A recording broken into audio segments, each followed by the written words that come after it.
பிஸ்மில்லாஹிர் ரஹ்மானிர் ரஹீம். மனிதனே, இன்று உயிரோடு துடித்து கொண்டிருக்கும் இந்த உடல் ஒரு நாள் அமைதியாக மண்ணின் மடியில் ஒப்படைக்கப்படும். அந்நேரம் பிறகு எழும் ஒரு கேள்வி: இறந்த மனித உடல் எத்தனை நாளில் முழுமையாக அழுகுகிறது? இது பயத்தை விதைக்க பேசப்படும் கற்பனை அல்ல, இது அறிவியல் ஒப்புக்கொண்ட உண்மை. மரணம் நிகழ்ந்த முதல் 24 மணி நேரத்திற்குள் உடலுக்குள் ஆக்சிஜன் சுழற்சி நிற்கிறது. ஒவ்வொரு உயிரணுவும் செயற்பாடுகளை நிறுத்தத் தொடங்குகிறது. உடல் வெப்பம் குறைகிறது.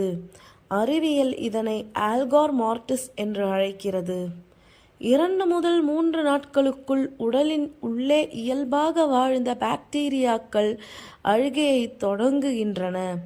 வாயுக்குள் உருவாகி உடல் வீங்குகிறது, நிறம் மாறுகிறது.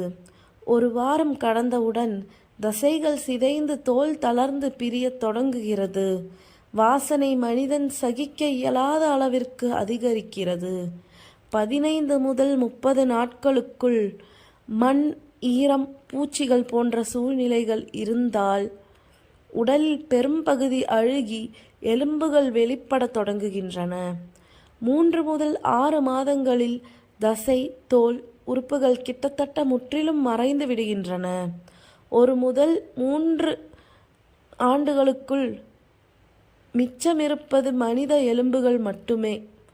ஆனால் நினைவில் கொள்ளுங்கள், இந்த கால அளவுகள் மண், ஈரம், வெப்பநிலை, புதைக்கும் முறை ஆகியவற்றை பொறுத்து மாறுபடும். இந்நிலையில் திருக்குர்ஆன் மனிதனை நினைவூட்டுகிறது. அல்லாஹ் கூறுகிறான், சூரா ஆலு இம்ரான் அத்தியாயம் 3 வசனம் 185: குல்லு நஃப்ஸின் தாஇகத்துல் மவுத், ஒவ்வொரு ஆத்மாவும் மரணத்தை சுவைத்தே ஆக வேண்டும். சுப்ஹான் அல்லாஹ். இங்கு அல்லாஹ் சிலர் மரணத்தை சுவைப்பார்கள் என்று சொல்லவில்லை, ஒவ்வொரு ஆத்மாவும் என்றே அறிவிக்கிறான். உடல் அழிகிறது, ஆனால் ஆத்மா அழிவதில்லை. அறிவியல் உடல் எப்போது சிதையும் என்பதை விளக்குகிறது.